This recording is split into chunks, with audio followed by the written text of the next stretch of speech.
A typhoon barrels toward the Philippines, grounding all flights at Clark Air Base, except one. A small trainer piloted by Captain Ramos is caught in the storm's grip. On the ground, air traffic controllers watch a single blip tossed by hurricane winds.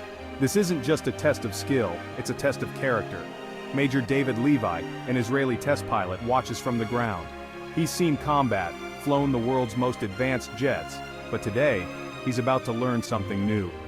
As Ramos battles the storm, Levi sees a discipline rooted not in ego, but in humility.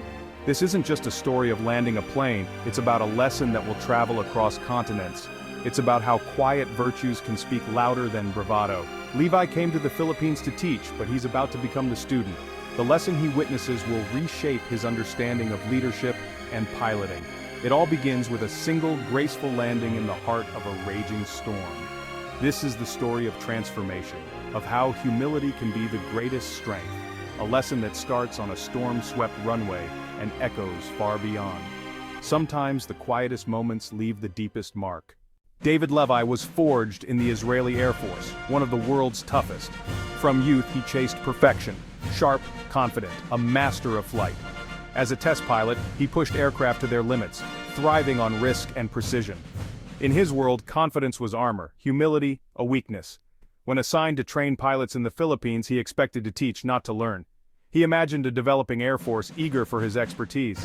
He packed his bags certain of his role as the expert. In Israel, pilots were heroes, aggressive, proud, and celebrated. Levi embodied this spirit, seeing strength as dominance and skill. He was ready to impart wisdom, not receive it. But the Philippines would challenge everything he believed about strength. Sometimes the greatest lessons come when you least expect them. Levi was about to discover a new kind of strength, one invisible to radar but powerful enough to change a life. The sky would become his classroom and humility his greatest teacher. In the cockpit, he was a master. On the ground, he was about to become a student. The journey was just beginning, and it would take him far beyond the limits of flight. Manila overwhelmed Levi, a city of heat, noise, and endless motion.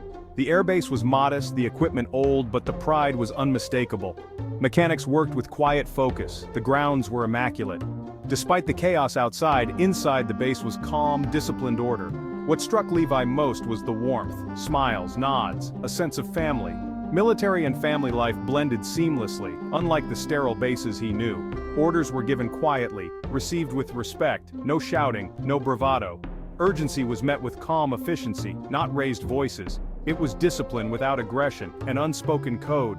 Levi, used to the roar of engines and sharp commands, found himself intrigued. Here, strength was quiet, and respect was woven into every action. In a place that seemed chaotic, Levi found a deeper order, one built on community and humility.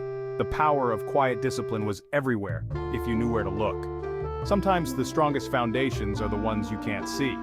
Levi was beginning to understand that true order comes from within, and it would change the way he saw everything. Training began. Levi observed Filipino pilots tackle crosswind landings, one of aviation's toughest tests. He expected to see struggle, but instead witnessed a dance. The pilots didn't fight the wind, they worked with it, making subtle, patient adjustments. Their landings were calm, almost graceful. No ego, just focus. After each landing, they bowed their heads in a private moment of gratitude. Levi had never seen this before. In his world, a good landing meant moving on, not pausing in thanks. This was humility in action, a quiet respect for the machine, the elements, and the privilege of flight.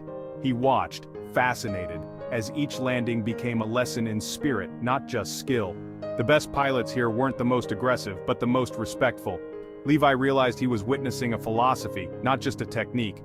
Crosswind discipline was about harmony, not conquest. It was about acknowledging forces greater than oneself. The teacher was becoming the student. Sometimes the most powerful lessons are the ones you never expected to learn. In the Philippines, Levi found a new way to fly, and a new way to lead. Humility, he saw, could be the greatest strength of all, and it started with a simple bow. Levi's transformation came in small, quiet moments. He watched a nervous cadet land, then bow his head in gratitude, humility taught from day one. At a base church service, the sermon was about strength through humility and service.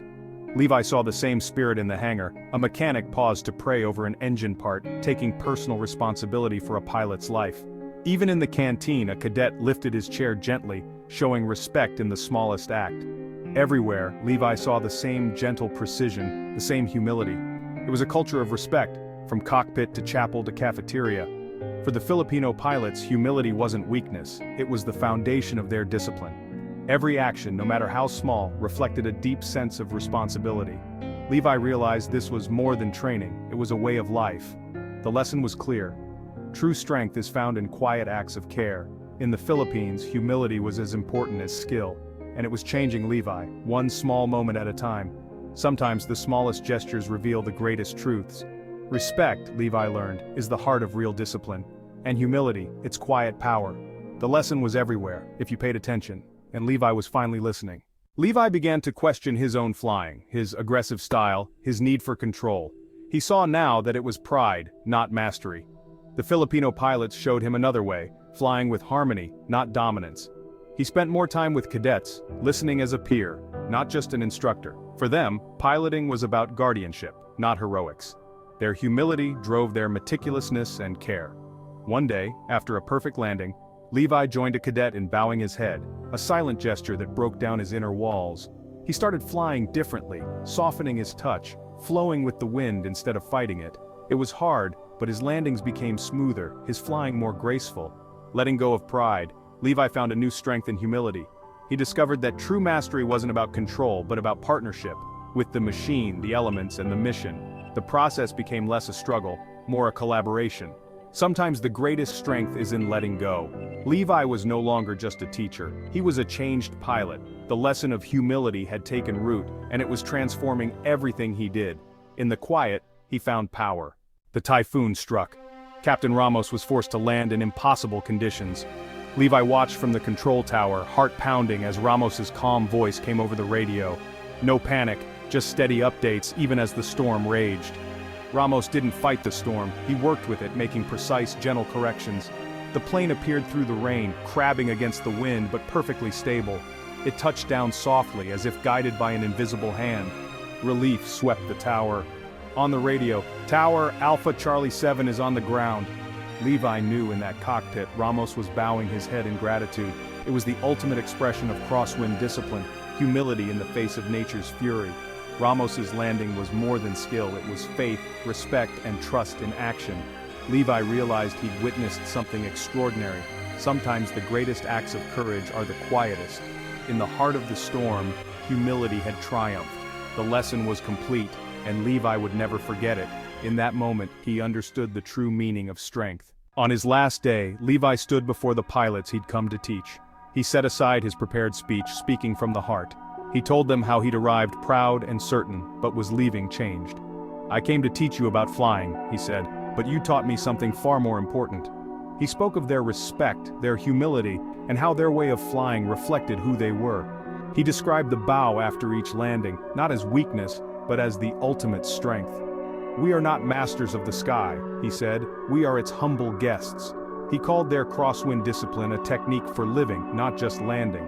Their quiet spirit, he said, was a national treasure, more powerful than any jet. "Do not ever lose it," he urged. "The world has much to learn from you. I know I did." The room was silent, then filled with warm, respectful applause. Levi bowed his head, honoring the lesson he'd received. Sometimes the greatest teachers are the ones you never expected. Levi left the Philippines forever changed. The lesson of humility would guide him from that day forward. In the end, respect and quiet strength were the true legacy, and Levi carried them home. The student had become wiser than he ever imagined. Back in Israel, Levi was still a top pilot, but something fundamental had changed. He spoke less of domination, more of harmony and respect. Some colleagues were skeptical, but Levi led by example. He flew with a gentler touch, a new sense of partnership with his machine. After every landing he paused, bowing his head in silent gratitude. It was his tribute to the lesson learned in the Philippines. He shared his story quietly, especially with younger pilots. He spoke of chaos and order, of mechanics who prayed, of cadets who showed respect in every action. And always he told the story of Captain Ramos's storm landing. "Skill gets you airborne," Levi would say, "but humility brings you home." The lesson became his guiding principle. It's a lesson for all of us. True strength is found in humility and respect. The Filipino spirit showed that a culture of care can lift a nation. Quiet strength, gentle power, these are the virtues that endure. And as Levi learned, the best way to touch the sky is to stay grounded in humility.